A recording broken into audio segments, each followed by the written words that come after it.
And we are live. Welcome, Colts Nation. I'm Lawrence Owen. This is Colts Law.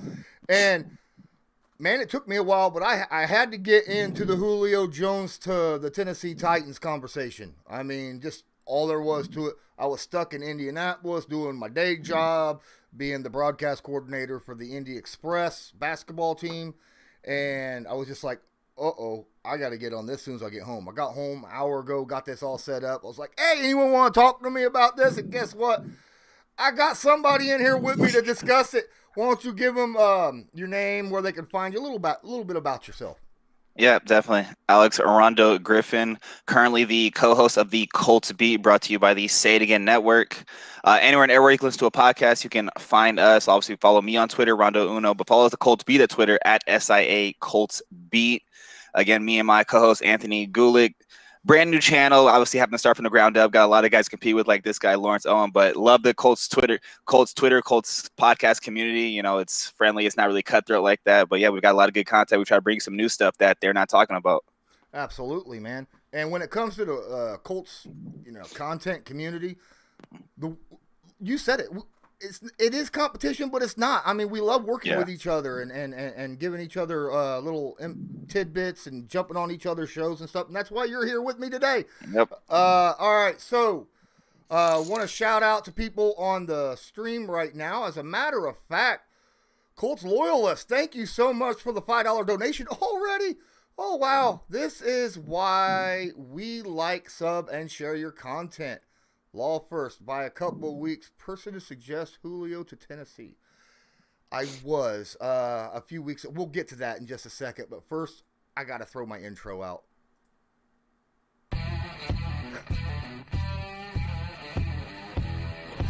All right. So I guess now you understand what the plan was. Absolutely. Colts Law, we talk Indianapolis Colts football. We're going to stick to what we know, fundamentals and technique, 1% better every day.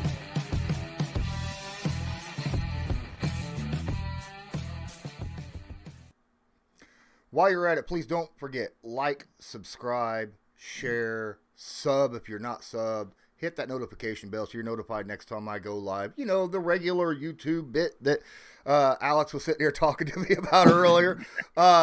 Please don't forget, you can open up the link to the description of this video right now, and right down there is a link to my Julio Jones All 22 film room that I posted over on Dear Pats Nation because I got paid to do it. So yes, I did it. Who wouldn't? And but either way, Julio Jones film is Julio Jones film. You'll be able to see what Julio was going to be bringing to the Tennessee Titans. Also, in the description of the video is a link to my Patreon. This is my current Patreon list.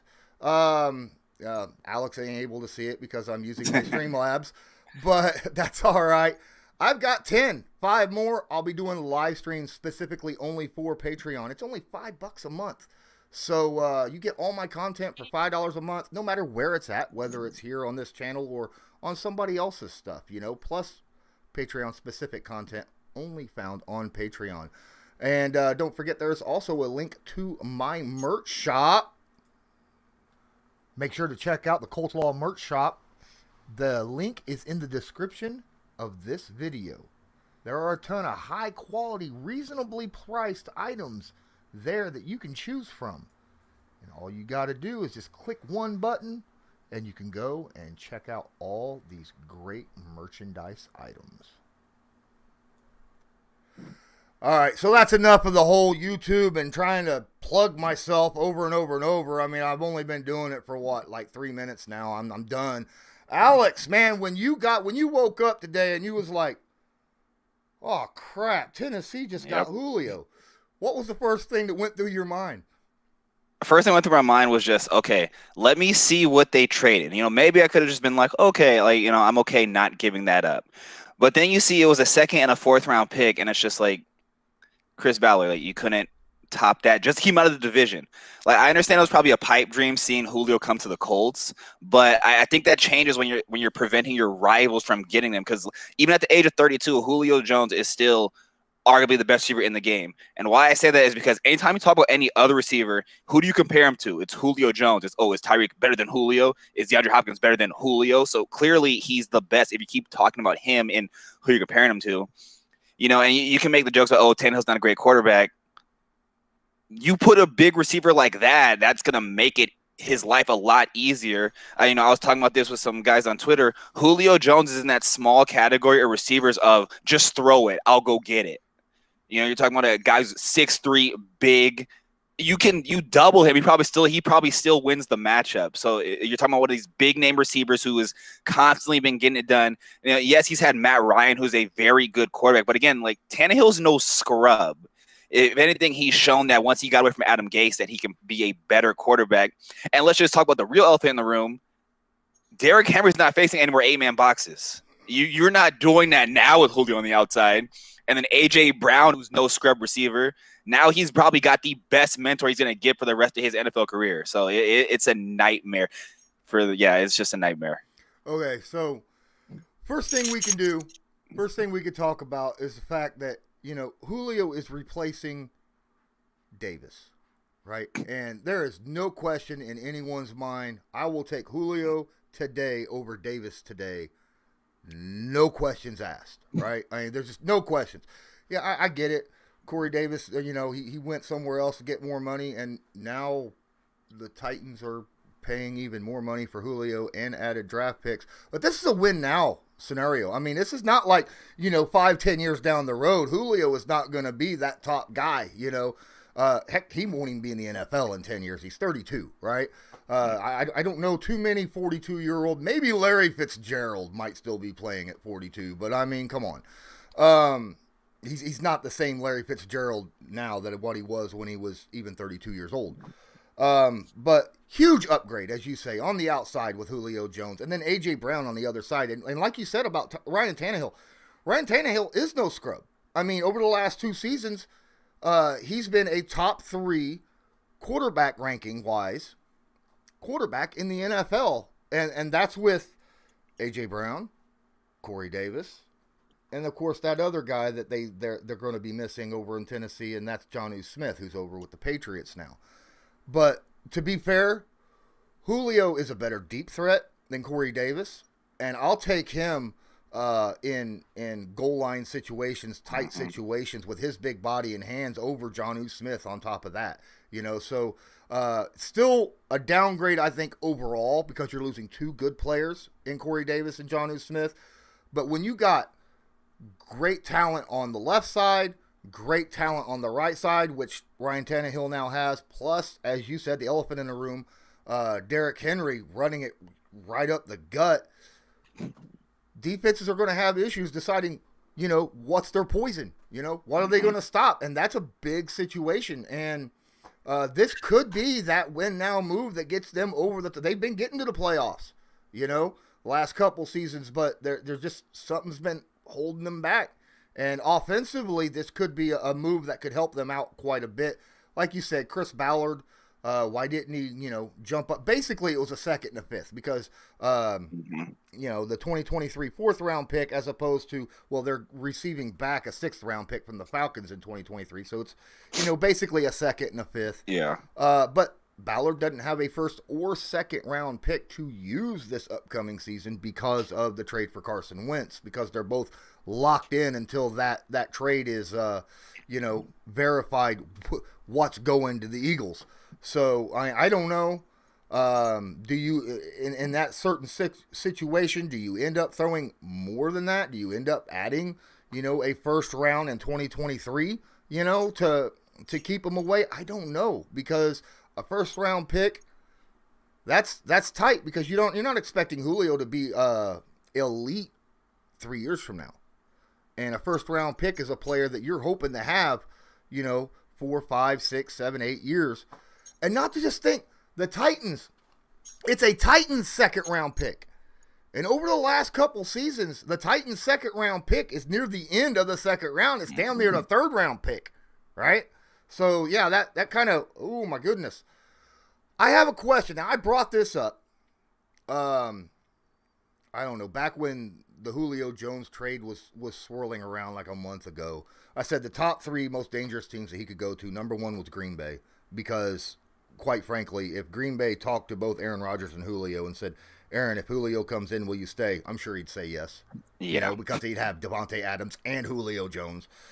And then, said, hey, Julio, if he stays, will you go? Yeah, because that'd be just a scary situation in Green Bay. Ew. No one would want to see that. The second one, the number 2, would have been the New England Patriots because of all the additions they already had this year.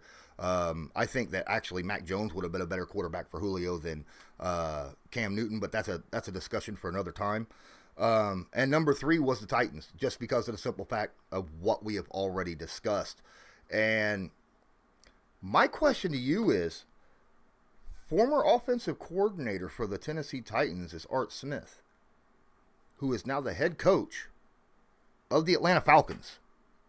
Now, I brought this up a couple weeks ago thinking, could this connection have something to do with a trade of getting Julio over to the Titans? Because that is a very strong connection.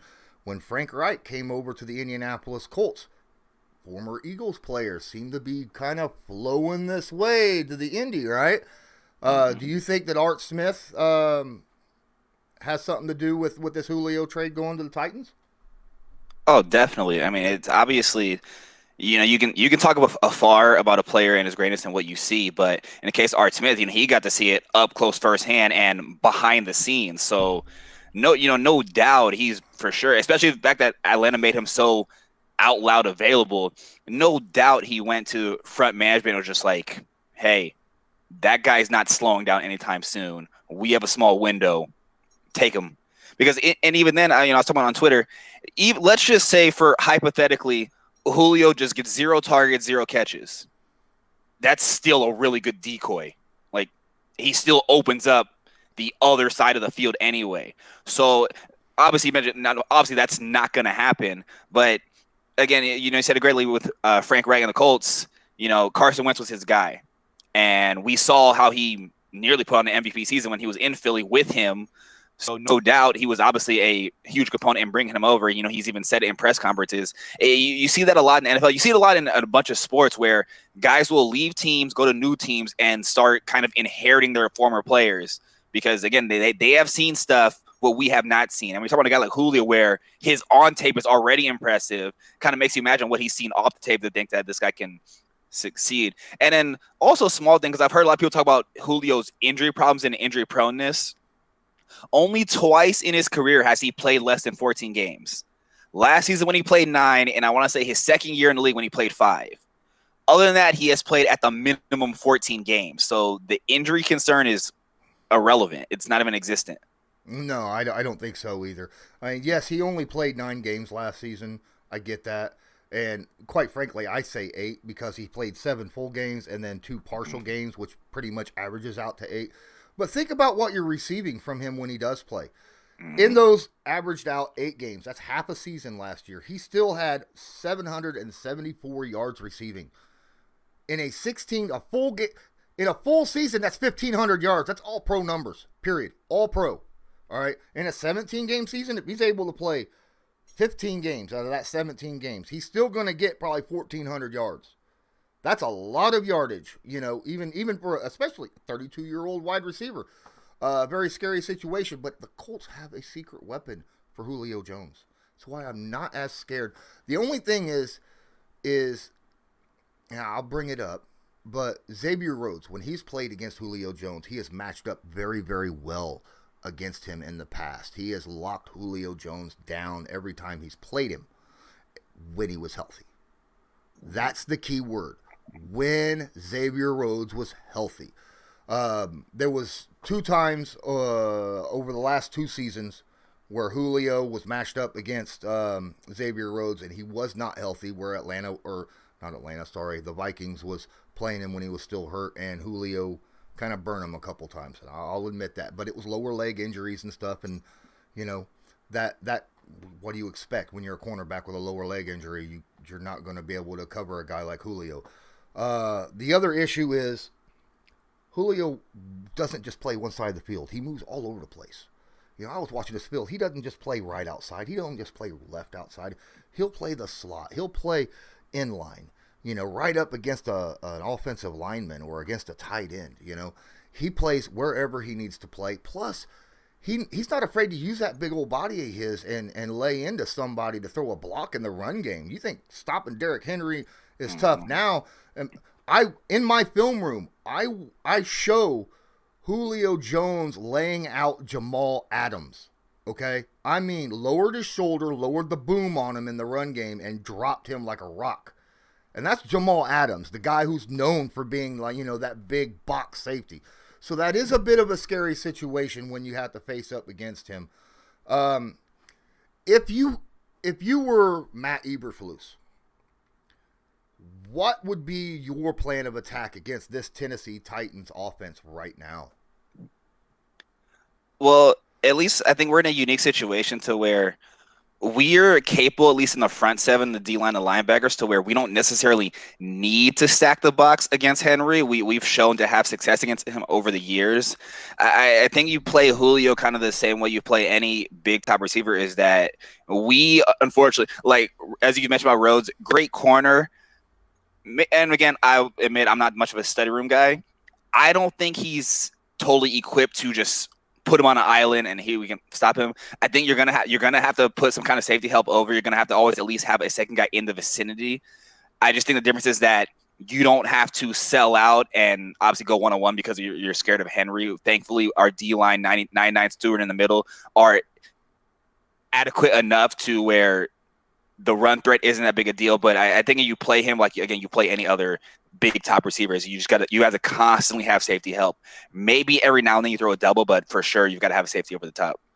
Oh yeah. Well, I mean, Eberflus loves to use that zone defense. We all know this. I mean, he's a big zone guy, and when he runs zone, he runs a lot of two deep zone rather than single high, which is a reason why Malik Hooker is no longer with the Colts. One of the reasons. So we got Khari Willis, who played much better last year than his rookie year when it came to deep end coverage. Blackman, who I think the reason why the second half of the season, which was brought up to me, believe it or not, by Colts Loyalist, his second half of the season started to slide because maybe that injury he had, that ACL that he was recovering from, started to flare up because he came back awfully early from that. And that might have made things a little bit more difficult. Now he's got a full off season to get healthy and stuff. Maybe I have faith in our safeties, especially even our depth. Both Sean Davises, the rookie who is a stud as a box safety, a thumper, and then the Sean Davis that we got that was once with Pittsburgh, who can play free and strong, but he's better as a free safety. As I went over the film with it, so I could see. I'm okay with the safety depth for the Indianapolis Colts and being able to help cover over the top of guys like him, right? Julio. But the problem is you don't just have to cover Julio with the Tennessee Titans. You got AJ Brown too, and that man could take over a game as well. We've seen it ever since his rookie season. Kind of built very similar to Julio, big, strong 50-50 guy who could turn upfield and get yards after the catch. So that's a scary situation. I think that the Colts will be able to, again, like you say, safety over the top, keep those two deep zone safeties, just over the top, each one watching one half of the field for just in case. Issue is, does this affect the Titans in the AFC South? Does this make them, because I don't know, you probably had the Colts maybe, I assume, before this trade winning the AFC South. Is that right, or am I wrong? Honestly, I took the easy answer. I was like, it could go either way. It's for sure a two-headed fight, though. Like, the Texans and Jaguars are irrelevant, but yeah. Yeah, so does this inch the Titans up here in this, or do you think that their defense still leaves a lot wanting? I'm going to say it does, just because the name of the game in the NFL, at least recently, has been scoring. Mm-hmm. If you're putting points on the board, you can get away with a shifty defense. So looking at the other aspects of their offense, it's not like their O-line's that terrible either. Obviously, it's not elite, but it's not one of the worst. So, I'll say right now on paper, it inches them over. But yeah, I guess remains to be seen. But like I said, it's going to be a two-headed fight, honestly. So I would say whoever kind of wins most games in their divisional matchups will win the division. Welcoming in CultureShock. He had to say something in the chat before I looked down and go, oh, he's sitting there. Oh, crap. I'm sorry, my guy. I didn't mean to. I don't know how long you've been sitting there waiting, but as soon as I saw you, I was like, jump in. Hey, so we've already been talking for a minute. Your thoughts on the Titans getting Julio? I know that you were a big proponent of the Indianapolis Colts getting him.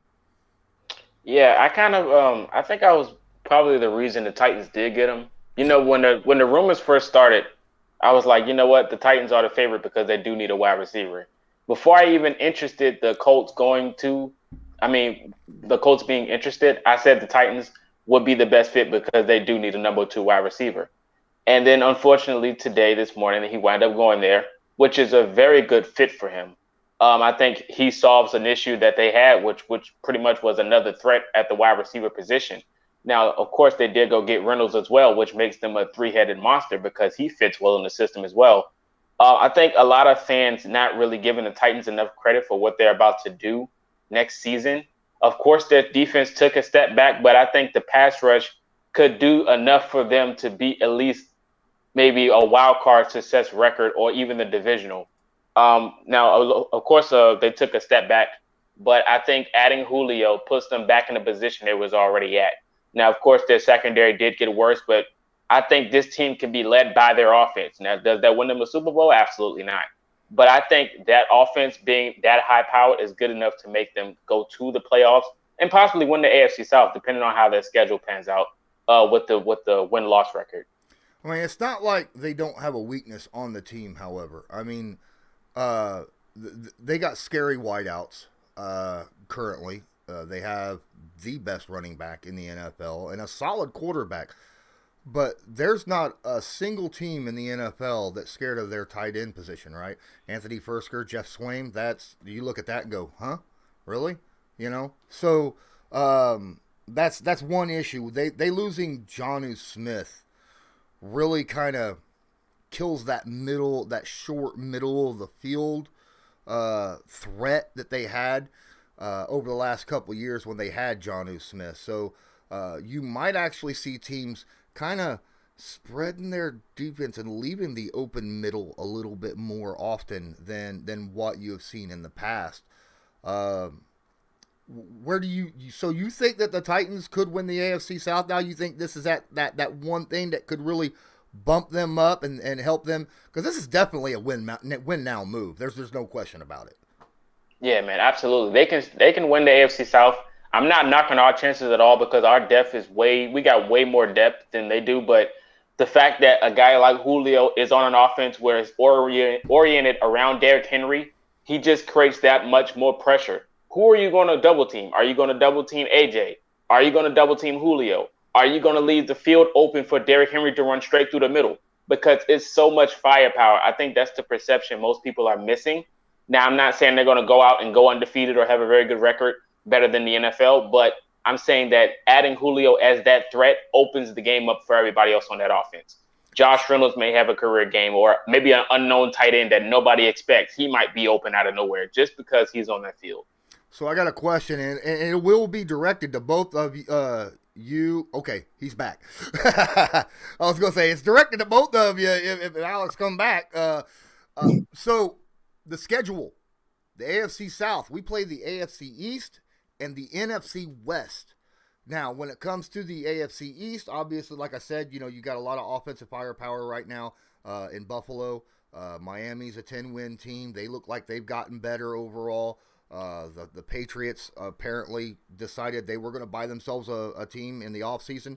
And then the NFC West, all kinds of firepower, offensive firepower all over the place in the NFC West. Every team in that division can move the football one way or another.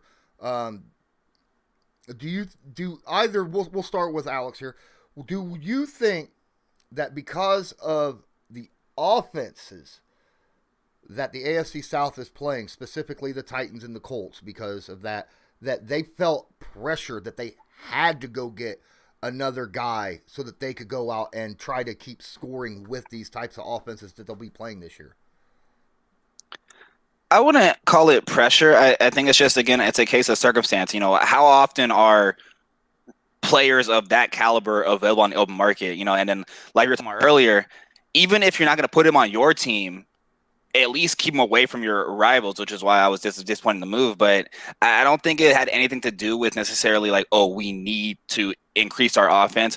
But when it comes down to the player. Obviously, it's a Julio Jones that's different. It'd be different if we're talking about like, can't even think of any other receiver. So I want to say it's so much as due to need. It's more due to the fact of I'm going to keep him away from other teams, and on top of that, he makes us better. Yeah, man, 100%. I definitely thought about that the whole time, even when I made the video and people thought it was clickbait. It was just being realistic.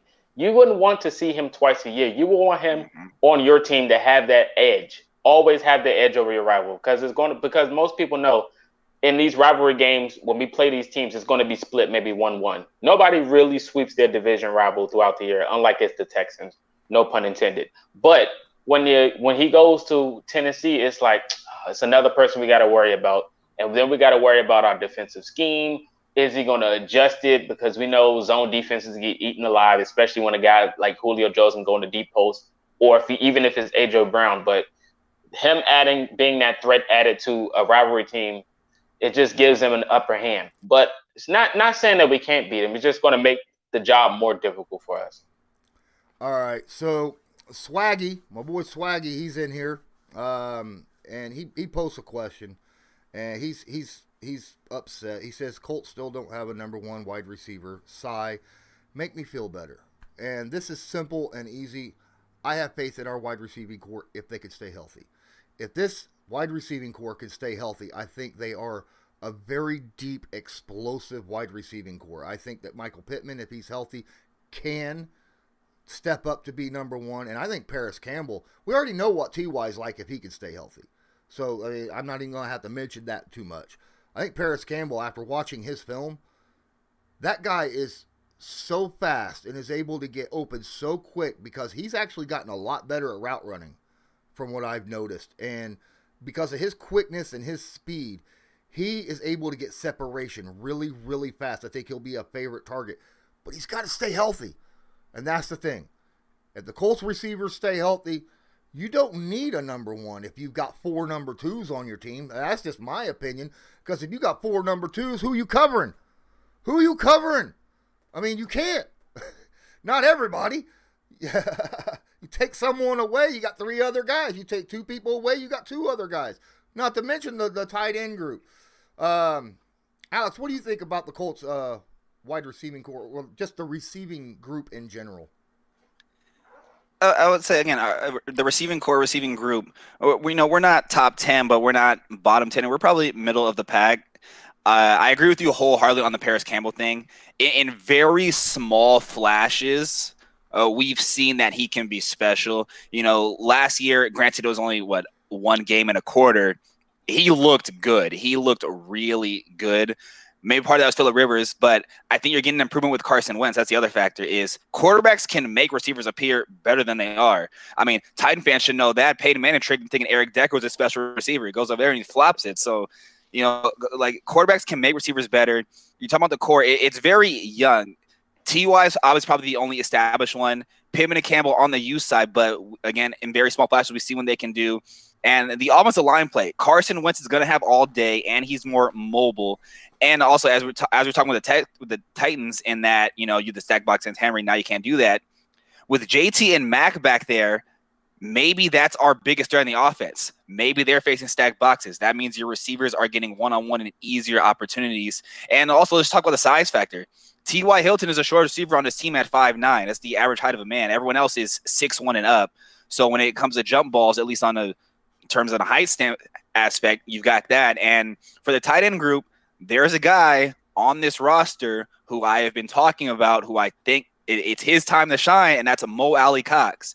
very small flashes. And we saw the one game where he finally got full starter reps and he goes for 10 and 112. So while the team may be raw and young, we have pieces. They're not going to, be world beaters and lead league and receive anything like that, but you've got enough adequate guys. Like you said, if you've got a bunch of number twos, you don't necessarily need that bona fide number one. Yeah, man, 100%. You mentioned in that game, Paris Campbell literally jumped off your camera, and he was so electric. You're like, okay, we're in the mix. And then he goes down. You're like, all right. So, but we all knew the potential of what he had. But the wide receiver depth, when it comes to our wide receivers, I will take an XZZZ over an X and Z. You got at least 4 wide receivers that can take the game over by storm at any moment, even including Naheem Hines if you want him at the wide receiver position. You've seen the clutch catch he caught over Jair Alexander on that 3rd and short against the Packers when nobody expected him to be out there in that field. Most people was like, all right, it's 3rd and short, run the football. But Naheem Hines winds up a wide receiver, goes right past Jair in his little flat zone, and he makes a pivotal play.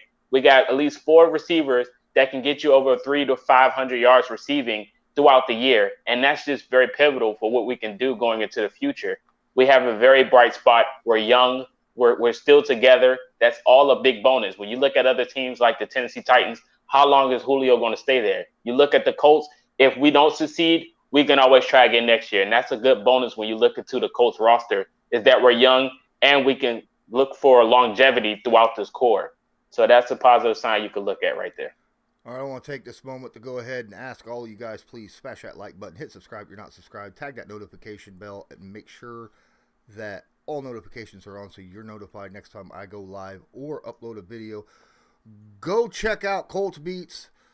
Go check out ColtureShock. Great content for Colts lovers. I'm telling you right now. I want to get into the live chat. 90505, what's going on? Delusional Pats fan. Yes, I have a lot of Pats fans that join my stuff because I'm part of Dear Pats Nation.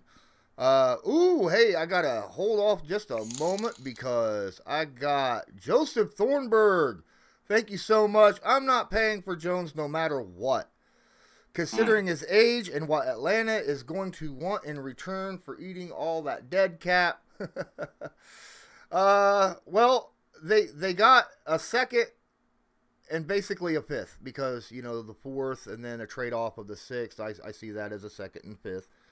And it's a late, as we discussed earlier, very, very late second because you expect the Titans to be in the playoff conversation, what's going to put them probably, late 50s, early 60s on that, that draft pick they traded for Julio. So it wasn't nearly as much as what a lot of people were thinking it was going to be.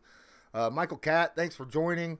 Martin Hazel, appreciate you. Nomadic Brian, Kelvin Beatty.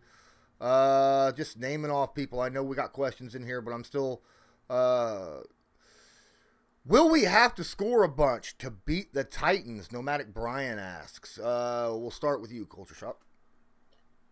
To be honest, probably not. Playing against the Titans, you want to be as conservative as possible because you want to have the upper hand. You want to play your tempo.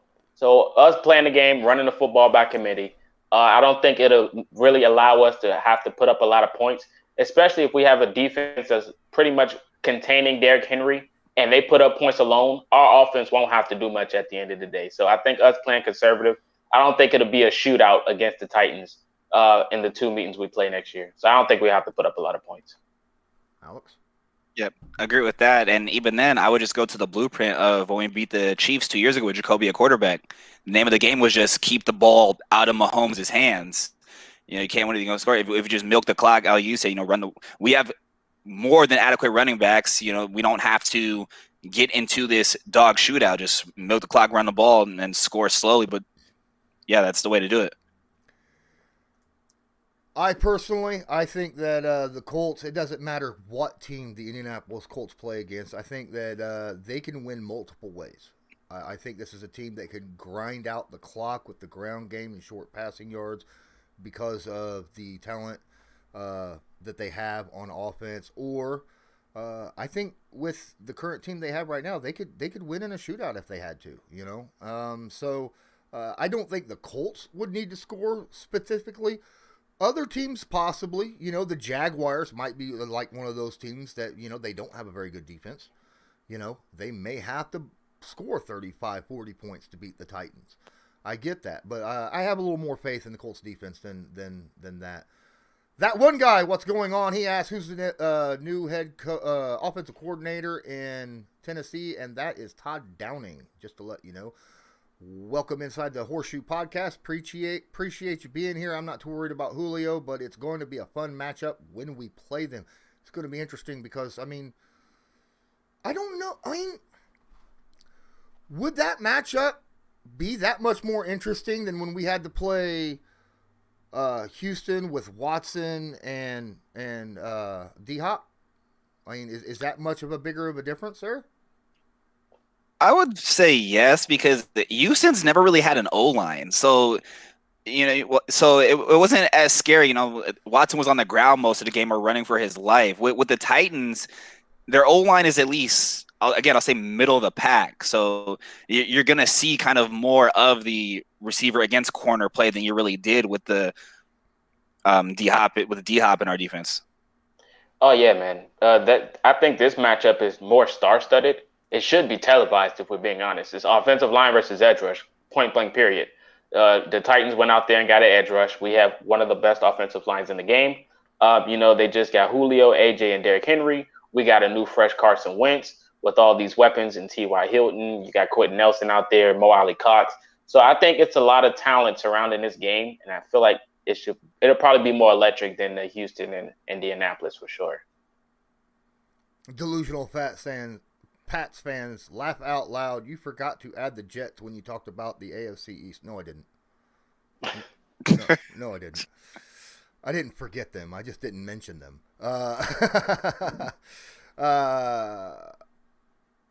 Let's see here. Should we go get Richard Sherman? Devin Miles wants to know. Or do we need another corner? I was a fan of getting Richard Sherman back before the Niners picked him up.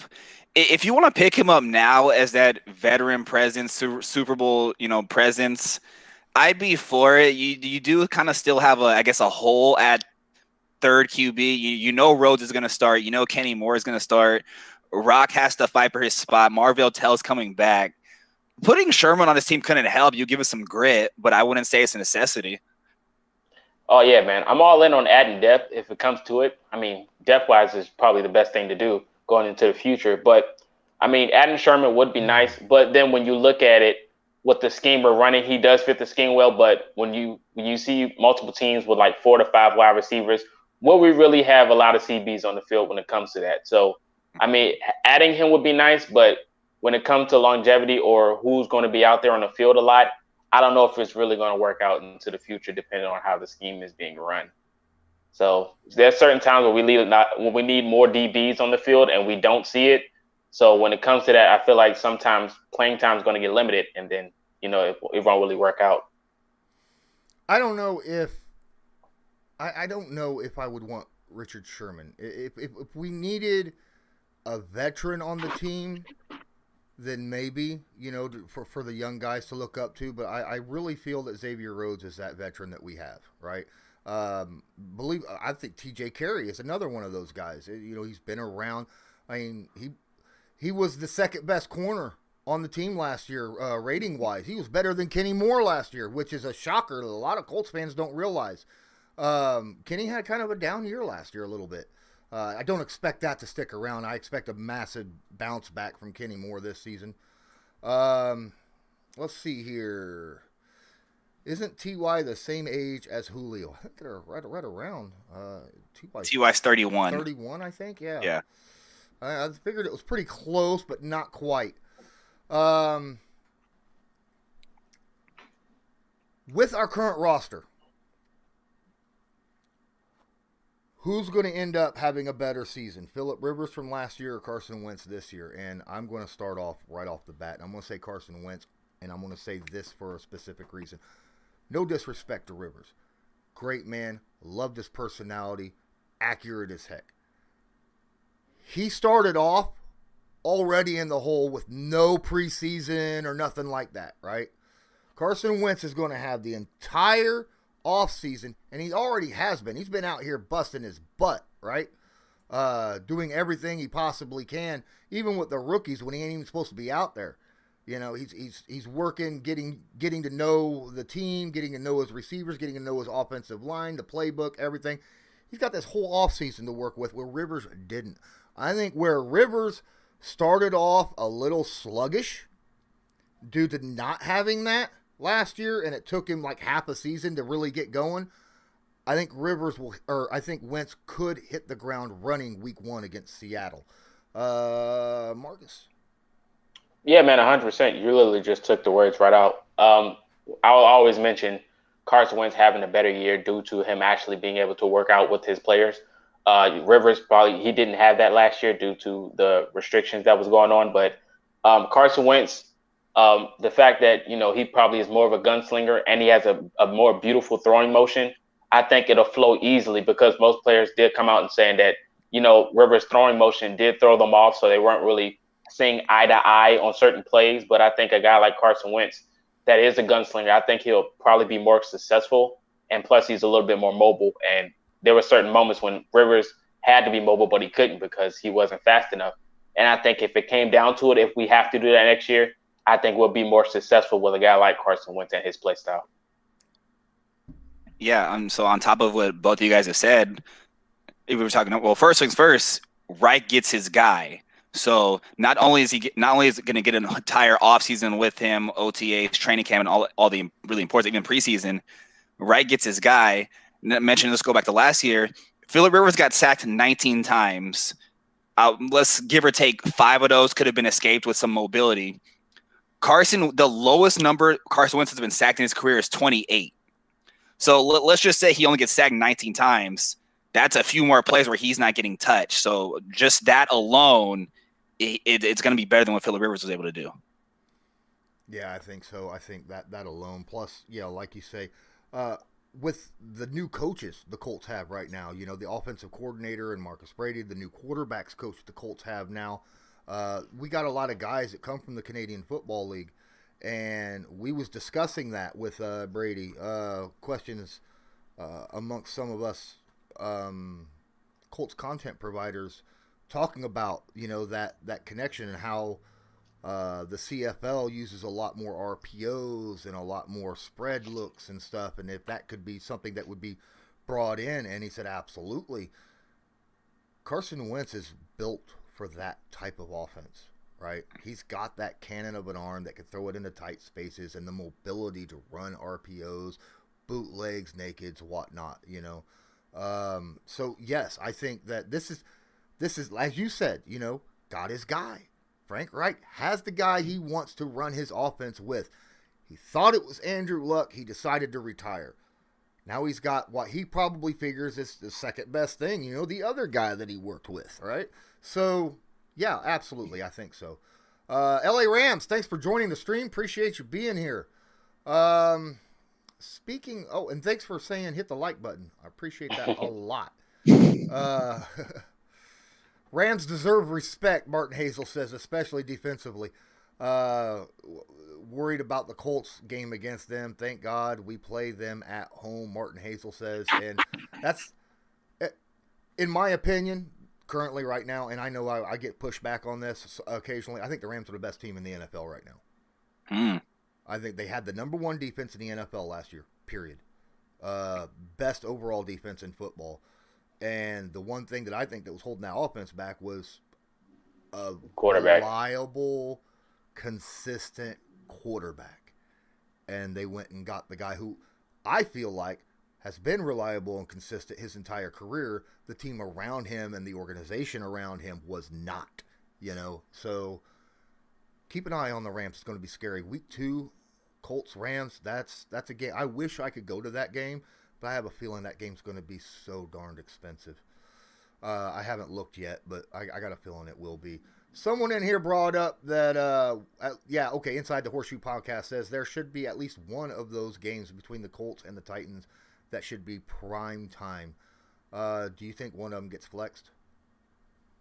I mean, if it's possible, I would say yes. With the addition of Julio Jones being added to the roster, I feel like a bunch of their games could be televised. I mean, they got a really good schedule next year, so there's a bunch of key games where most people would like to watch that don't get the chance. I think they should really adjust the television time when it comes to these media games, because there's some games on TV that people don't want to watch. It's like two trash teams, maybe like a Thursday night football or something like that. It's like a watch game. Nobody really want to watch teams like that. So I think Julio being added to that Titans roster is must-see TV. Yeah, I'm not obviously Julio added to it, but you've got a lot of names on both teams now, especially when they play each other. Julio, Henry, AJ Brown, our defensive side. You got Buckner, you got Leonard. There's a bunch of names that NFL's been about promoting its superstars. You've got plenty of them in the AFC South now. Why not? Who do the Colts play Week 17? Vegas. Weeks or not? The Raiders. Week 18. I mean, week 18. Okay. Jacksonville. Why? That game is not going to have any bearing on anything in the NFL. I'll tell you that right. Why? I'll tell you, if that was Colts Titans to end the season, that would be like a primetime game, would it not? I mean, because that would probably be for the division. You're right. Playoffs definitely. That's I don't understand how the NFL just divvies up their schedules and stuff, because it makes no sense to me whatsoever. I mean, the Colts and Jaguars could be for the division as well. I mean, we might have to beat the Jaguars to get the advantage over the Titans in the AFC South. So, I mean, it can still have that type of leverage. Yeah, but it's not like both teams. No one's expecting both teams to be in that fight. Yeah. That's the thing. I mean, it was like that last year. Colts had to win in order to not only win the division, but get in the playoffs. Now, the Titans had to lose for us to win the division, and they didn't. But the Texans sold that game, but we won't talk about it. But yeah, I mean, so yeah, it could still be important playoff wise, but I think for the division, that's a game that, I mean, no one's expecting that.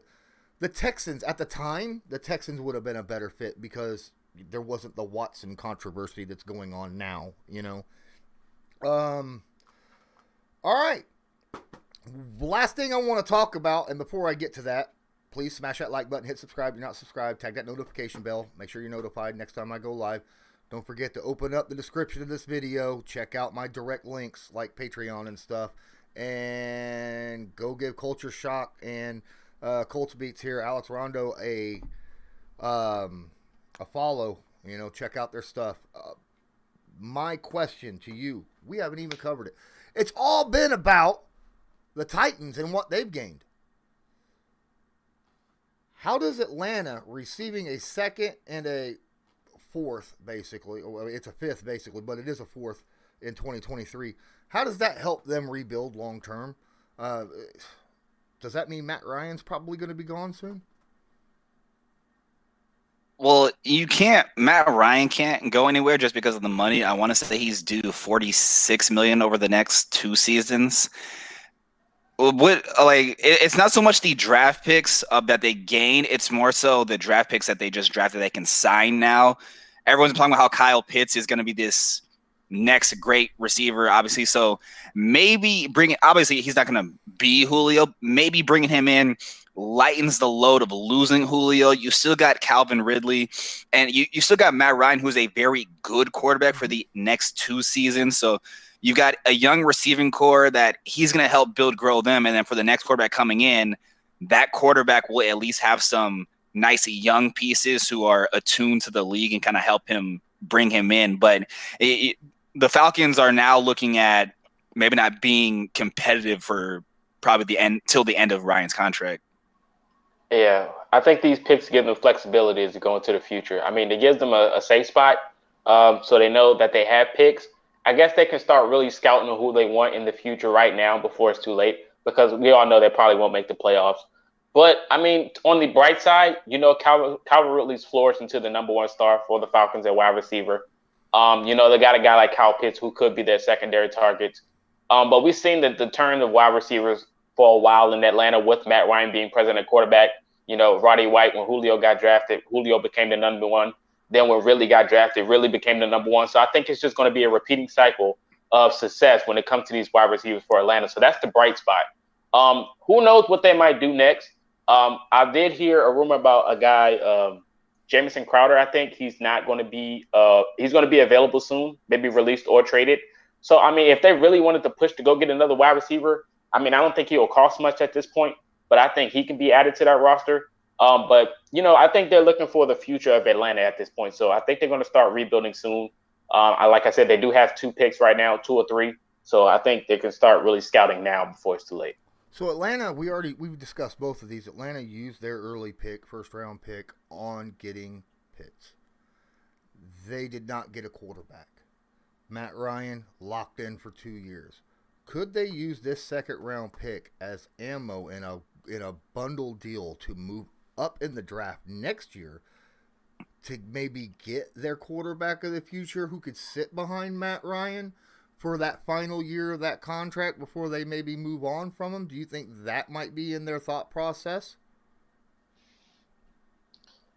I mean, when it comes to Atlanta, I mean, nobody really knows what they have planned because they're just like a TNT explosive waiting to explode. Because, I mean, they had it all at one moment and then literally shot the Super Bowl, and then it just went down here after that. So I couldn't really even give you a good legit answer of what they would do. Even if they would trade Matt Ryan, they could have did that 2 seasons ago, if we're being honest. But yeah, I couldn't give you a good answer. Yeah, there's that, and I don't know. I mean, really, since they've gained extra picks, and I'm not much of a draft guy, but I've also been hearing very early that this next upcoming draft isn't that special when it comes to the quarterbacks. I don't think it'll be worth it to move up. Especially, again, as we mentioned in the stream, it's not like Matt Ryan's a bad quarterback. You could take your quarterback, and I'll use this how the Bucks took Kyle Trask. He's going to sit behind Brady, so that's got to help. I think whoever you draft as a quarterback, if Matt Ryan is still on the roster, that's going to help him develop into a quarterback. Most people, like when you talk about teams drafting a quarterback, they expect him to slide immediately into the starter role. I don't think that's a very good plan of success for anybody. I mean, let's talk about, Mahomes sat for a year, Rodgers sat for 3 years. So I think it's just whoever they do bring, it'd be imperative to bring him while Matt Ryan is still there so that he can learn. All right. So, ladies and gentlemen, I think I'm going to end this stream. It's been pushing close to an hour. Once again, I'm going to give CultureShock here a chance to tell you guys a little bit about himself. In case you don't know, go ahead and plug yourself a little bit, man. All right, man. First Twitter account had 1K, got ruined thanks to Twitter police. But my new Twitter account is CultureShock_. Feel free to follow me there. TikTok, Instagram, all the same at YouTube. You're looking for good content creation. You want last parody videos, live streams for the football games. Some people don't have national televised games for the Colts. I will live stream it for you personally. So if you want to do that, tune into my channel. Also subscribe, man. Don't forget to hit the like button while you do it. Alex? Yeah, I mean, definitely plugged myself before. Colts Beat, anywhere and ever you listen to a podcast. You can catch us Spotify, iTunes Podcasts, Apple Podcasts, Buzzsprout, Stitcher. Give us follows on Twitter at SIA Colts Beat. You can also give myself a follow at Rondo_Uno. Any Colts fans, if you are coming to opening day, we will be coming to you live from a tailgate right outside of Lucas Oil. You can get all details from that on Twitter. These guys that they're there are obviously definitely invited, but I hope to interact and see a lot of you in person week 1 in Indy. All right. Thanks, guys, for joining me. This was our thoughts on the Julio Jones trade to the Tennessee Titans. And until next time, as usual, I'm Lawrence Owen. This is Colts Law. Have a good one.